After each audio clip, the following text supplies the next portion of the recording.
Bonjour, je suis Georgia Terzacou, je suis agent littéraire et biographe et je viens vous parler aujourd'hui du livre professionnel quand on est consultant, formateur, coach, thérapeute, accompagnant, de l'intérêt ou non du livre professionnel pour vous. Alors, très souvent, en fait, de plus en plus souvent d'ailleurs, dans mon travail de biographe, je suis appelée par des professionnels qui ont besoin d'écrire un livre, ou en tout cas qui souhaitent écrire un livre pour valoriser leur activité.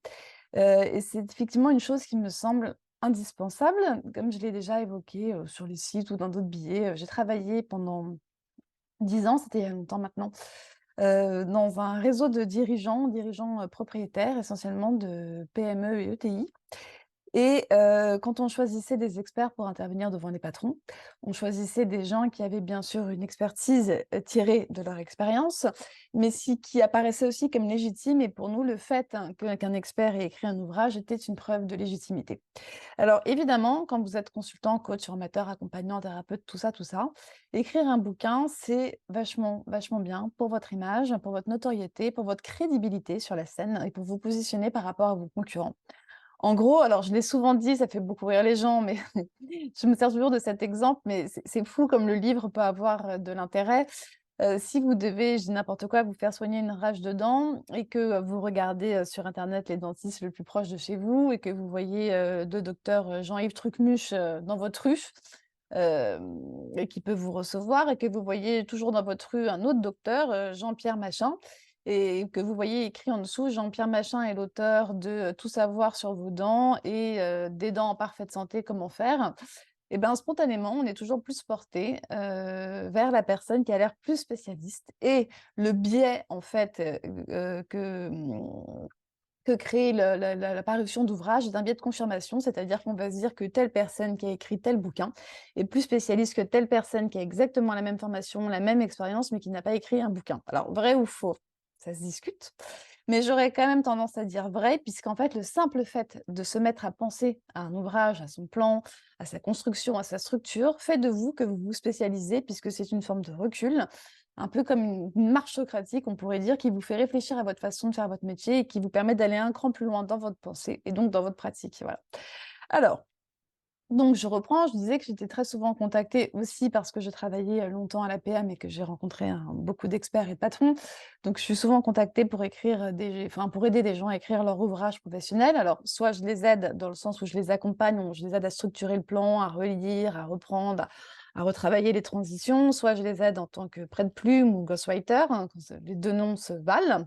Alors parfois, il faut mieux parler français, parfois certains comprennent mieux les anglicismes.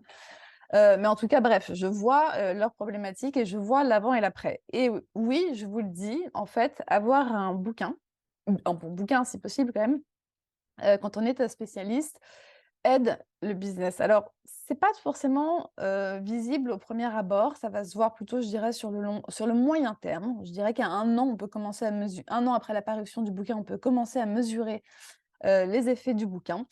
Mais c'est vraiment, concret, c'est-à-dire que souvent, vous allez voir quand on fait un bouquin, vous allez dans les mois qui suivent recevoir des appels de gens qui vont vous dire: «Oui, je suis tombée sur votre bouquin par hasard» ou «J'ai acheté votre bouquin parce que je cherchais quelque chose sur ce sujet et j'aime bien votre approche, du coup j'aimerais bien travailler avec vous».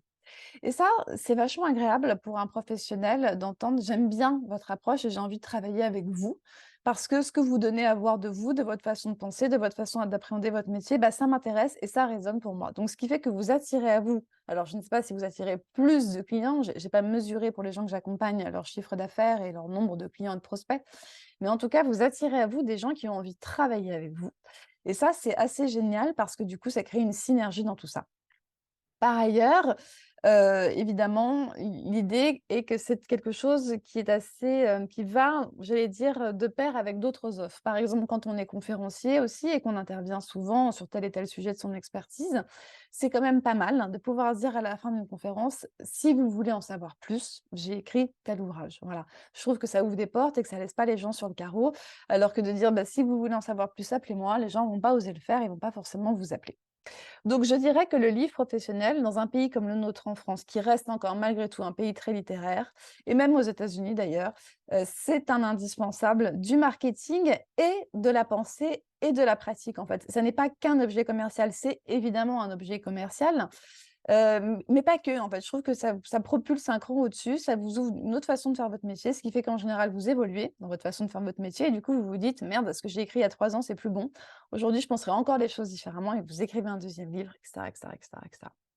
Alors, la question du livre professionnel, elle ne se pose pas tant que dans le pourquoi, que dans le comment. Parce que en fait, bon, que vous l'écriviez seul ou avec un accompagnement, à un moment, vous avez un manuscrit et la question, c'est: qu'allez-vous faire de ce manuscrit?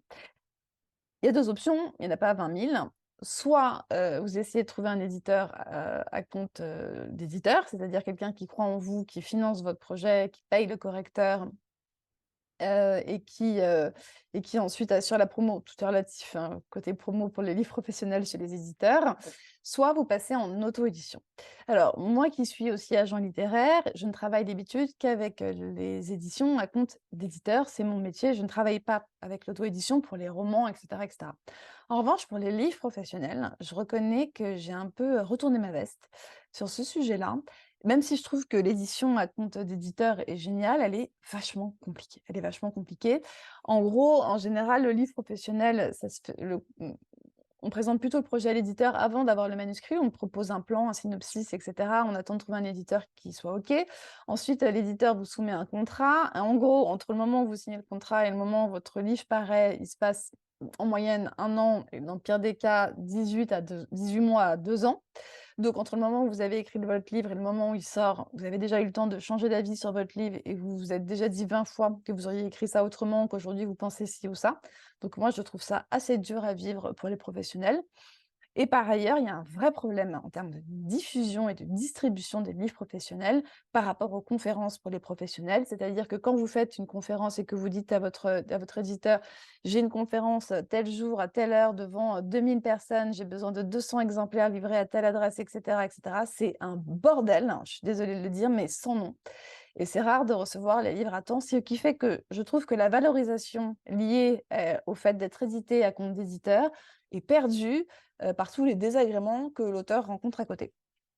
Là où je trouve une grande force à l'auto-édition, en fait, c'est que souvent quand vous êtes consultant, formateur, coach, apprenant, thérapeute, je crois que je les ai tous dit, profession libérale, pardon, vous êtes quand même entrepreneur, donc vous savez gérer un livre en auto-édition et le gros avantage de l'auto-édition, c'est que vous gérez vos stocks et votre production et qu'en gros, à chaque fois que vous avez une conférence, bah, vous pouvez vous-même choisir le nombre d'ouvrages que vous faites livrer avant et y aller et cetera et cetera. Ça vous donne une flexibilité, une agilité dans votre vie professionnelle qui est colossale et bien sûr, par ailleurs, entre le moment où, vous avez votre texte définitif et le moment où le bouquin est en vente sur une plateforme, d'auto-édition, allez, on va la nommer, en général, c'est Amazon KDP, il se passe, une semaine, quoi. Donc le délai est vachement, vachement raccourci et ça, je trouve ça vraiment, vraiment, vraiment bien.